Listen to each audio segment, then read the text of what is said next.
పచ్చని పంట పొలాలు, పాత ఆలయాల నడుమ ఉన్న ఓ చిన్న పట్టణంలో తెలివైన 10 ఏండ్ల అర్జున్ నివసించేవాడు.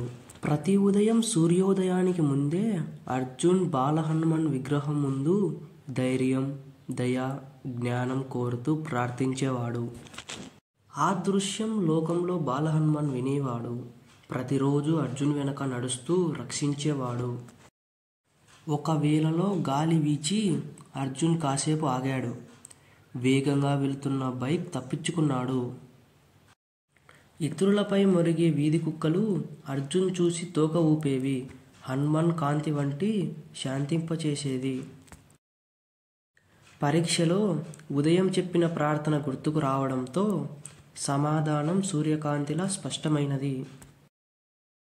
వర్షంలో పాత వంతెనపై జారి పడబోయిన అర్జున్ను అదృశ్యమైన బలమైన చేయి పట్టుకుంది. రాత్రి కిటికీ పక్కన అన్నయ్యలా కూర్చొని హనుమాన్ అర్జున్ చదువును కాపాడేవాడు. కొన్ని ఏండ్ల తరువాత శాస్త్రవేత్తగా ఎదిగిన అర్జున్ తన రక్షకుణ్ణి మరవలేదు. ఆ దృశ్యం లోకంలో ఎక్కడో హనుమాన్ కళ్ళల్లో గర్వం మెరిసింది.